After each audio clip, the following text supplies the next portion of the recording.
अस्सलाम वालेकुम दोस्तों जीअं तव्हां सभिनी खे ख़बर आहे त हिन वक़्तु इंडिया में तमामु घणा विगुड़ पिया हलनि, यानी किथे मुज़ाहिरा त किथे बिल जी मुखालफ़त। इहे सॼा विगुड़ छो था हलनि पिया ऐं इन सॼनि विगुड़नि बाबति जेको तव्हां सोशल मीडिया ते मुख़्तलिफ़ चैनलनि ते मुख़्तलिफ़ प्लेटफॉर्म्स ते ऐं जेके माण्हुनि जे वात जेके तव्हां ॻाल्हियूं ॿुधो था पिया केब जे हवाले सां ऐं NRC जे हवाले सां, NRC ऐं केब आहे छा ऐं इन्हनि बाबति इहे जेके मुज़ाहिरा थियनि था पिया इहे छो था थियनि पिया, उन्हनि जेके मुज़ाहिरीन आहिनि उन्हनि जा मुतलबा छा आहिनि, इन्हनि जे बारे में मां तव्हांखे हिकिड़ी शॉर्ट मालूमाती वीडियो जेका तव्हांखे मालूमाती ॾियण आयो आहियां उनजे लाइ हिकिड़ी मां शॉर्ट वीडियो ठाहियां पियो। मूंखे उमेदु आहे त हिन वीडियो में तव्हांखे इन सॼे मसइले जी ख़बर पइजी वेंदी। इंडिया सभ खां पहिरियां मां शुरूआत थो कयां पियो इंडियन जे आइन 1951 जे आइन खां तहत उते जेका इंडिया जी सिटीज़नशिप हुई उहा कीअं मिलंदी हुई। As a law of 1957 constitution of India जेका आहे इंडियन असेंबली जे तहत जेकॾहिं को माण्हू इंडिया में ॼमे थो या घटि में घटि 11 साल इंडिया में रहे थो त उहो जेको आहे इंडियन शहरियत जो हामिल थी थो सघे पियो, उहो इंडियन शहरियत जेका अप्लाई करे थो सघे थो। पर 1970 जॾहिं पाकिस्तान ऐं बांग्लादेश जे धार थियण जो वक़्तु हुयो उन खां पोइ इहा कॉन्स्टिट्यूशन जेका आहे इहा रद्द कई वई ऐं उन खां पोइ जेके पाकिस्तान खां जेके माइग्रेशन हुआ, जेके पाकिस्तान को पनाहगीर हुआ जेके थ्रू बंगाल जेके इंडिया जे रस्ते खां पंहिंजो बांग्लादेश वञनि पिया, जेके वरी इंडिया में टिकी पिया त इंडियन सिटीज़न जेके आहिनि उन्हनि इंडियन जेके आहिनि उन्हनि खे एज़ अ रेफ्यूजी पंहिंजे कैंपनि में उन्हनि खे पनाह ॾिनी ऐं उहे 1971 खां वठी इंडिया में तरसियल हुया। मोदी जी हाणे जेका आयल हुकूमत आहे पिछले दौर खां वठी उहा पंहिंजे हिन पंहिंजो हुकूमत पिछली हुकूमत खां वठी उहो पंहिंजे हिन सिटीज़नशिप यानी NRC जे बारे में इलाही चर्चा में रहियो त जेके NRC यानी जो फुल फॉर्म आहे NRC जो नेशनल रजिस्टर्ड सिटीज़न यानी जेका मुल्की जेका आदमशुमारी आहे उहा रजिस्टर घणी आहे त हिन मुल्क में केतिरी अवाम आहे। उन सां तव्हांखे ख़बर आहे जेकॾहिं मुल्क जी अवाम ॻणत में हूंदी, जेकॾहिं मुल्क जी आदमशुमारी करेक्ट हूंदी त उन हिसाब सां मुल्क जा जेके बि असूली तौर जेके बि मतिलबु उन्हनि जा मनसूबा ठहियल आहिनि या जेके ठाहिया वेंदा आहिनि उन्हनि में उनखे घणी मुश्किल न पवंदी। उन्हनि खे ख़बर हूंदी त असां वटि केतिरी आदमशुमारी आहे ऐं कहिड़े हिसाब सां असांखे इहो स्ट्रक्चर या कहिड़े हिसाब सां असांखे जेको नओं कानून आणिणो आहे। त इन लाइ जेको इंडिया जी में जेका BJP जी यानी भारतीय जनता पार्टी जी जेको मुख्य जेको अमित शाह हुयो ऐं जेको मोदी हुयो उन्हनि अवाम सां इहो वाइदो कयो त उहे पंहिंजो NRC बिल बाबति अवाम सां जेको आहे सो पंहिंजो वाइदो पूरो कंदा ऐं NRC बिल खणी ईंदा। हाणे जेको NRC बिल जी जेका स्टार्टिंग थी उहा किथां थी, उहा वेस्ट बंगाल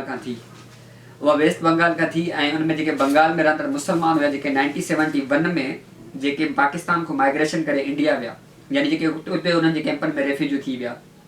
त हाणे इंडियन जेका गवर्नमेंट आहे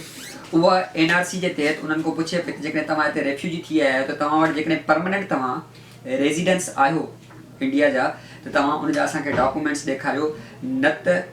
तव्हांखे इंडिया जी सिटीज़नशिप नथी मिली सघे पई ऐं उते उन्हनि जे लाइ ठाहियल शेल्टर होम जेके आहिनि उन्हनि खे उन्हनि में जेको आहे शिफ्ट कयो वियो।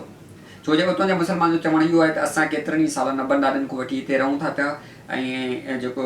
इंडिया जी गवर्नमेंट जेका ॻाल्हि करे पई त मतिलबु हिकिड़ो 30 या 35 या 40 साल पुराणा हिकिड़ा कागज़ात संभाले रखणु तमामु घणी मुश्किल ॻाल्हि आहे। त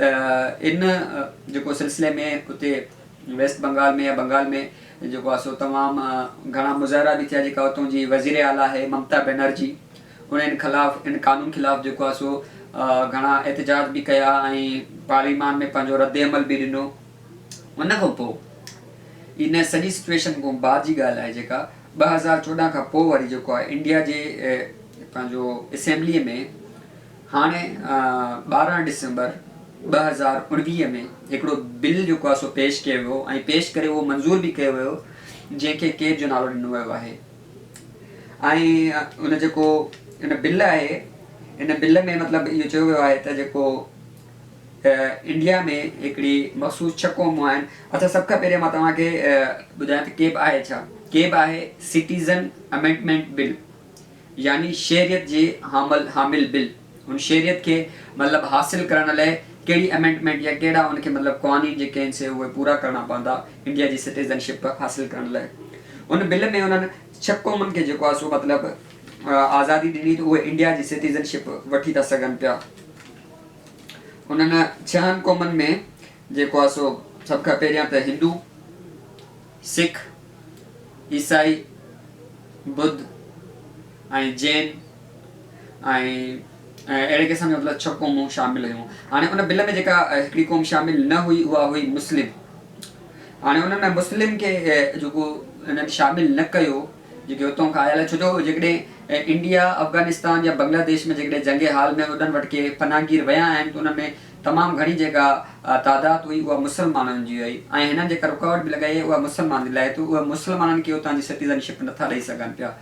जंहिंजे करे हिननि 6 क़ौमनि खे मतिलबु हिंदू, बुद्ध, सिख, ईसाई ऐं जेके उतां जा एथिस्ट आहिनि उन्हनि सभिनी खे त उहो ॾियनि था पिया। उन्हनि जे लाइ उन्हनि जेके आहिनि से इलाही सहूलियतूं पैदा करे छॾियूं त उहे इंडिया जी सिटीज़नशिप हासिलु करे था सघनि पिया, पर मुस्लमान उतां जी सिटीज़नशिप नथो हासिलु करे सघे। ऐं इन्हनि जे लाइ जेको इंडिया जा जेके प्रोकन जेको स्पोक पर्सन आहिनि उन्हनि जो चवणु इहो आहे त पाकिस्तान, इंडिया ऐं बांग्लादेश, पाकिस्तान, अफ़गानिस्तान ऐं बांग्लादेश, छो जो इहे मुस्लिम अक्सरियती वारा मुल्क आहिनि त जेके मुस्लमान उहे माइनॉरिटीज़ में नथा अचनि पिया, इन करे असां उतां जे रेफ्यूजीज़ खे असां पंहिंजे मुल्क जी सिटीज़नशिप नथा ॾेई सघूं पिया। इन सॼे जेको बिल खां पोइ जेके विगोड़ हलनि था पिया उन्हनि में मुख़्तलिफ़ जेके आहिनि से मुज़ाहिरा कया था वञनि पिया इन बिल ख़िलाफ़, जिन में न सिर्फ़ु मुस्लमान बल्कि सिख, ख़ुदि हिंदू जेके आहिनि उहे इन बिल जे ख़िलाफ़ जेके आहिनि से मुज़ाहिरा करनि पिया ऐं उन्हनि जो चवणु इहो ई आहे त इहा इंडिया खे हिकु विराइण जी हिकिड़ी साज़िश आहे। जंहिंमें मां तव्हांखे ॿुधाया त ममता बनर्जी जेका आहे वेस्ट बंगाल जेका वज़ीर आला आहे उनजा मुज़ाहिरा आहिनि। उन खां पोइ जेके आहिनि पंहिंजो कांग्रेस पार्टी आहे जेके राहुल गांधी ऐं पंहिंजो प्रियंका गांधी जेका हुनजी भेण आहे, इहे सॼा बि जेके आहिनि पंहिंजो जेके इहे सम्झो ऑपोज़िशन पार्टी जा मेंबर बि आहिनि उहे बि इंडिया जे हिन पूरी हुकूमती जेके बिल आहे उनजे ख़िलाफ़ जेका मुज़ाहिरा कनि था पिया ऐं इन्हनि ई सॼी सिचुएशन खे ॾिसी करे इंडिया में हिन वक़्तु जेका हालत आहे उहा तमामु गंभीर आहे। मूंखे उमेदु आहे कि इन शॉर्ट वीडियो में तव्हांखे NRC ऐं जेको आहे केब जे एब्रीवेशन जो ख़बर पइजी वई हूंदी। केब जे एब्रीवेशन जे तव्हांखे हिन सॼे मसइले जी जेका सो हिकिड़ी शॉर्ट नॉलेज मिली वई हूंदी। जेकॾहिं तव्हांखे वीडियो पसंदि आई आहे त असांजे हिन चैनल खे ज़रूरु सब्सक्राइब कंदा। अल्लाह हाफ़िज़।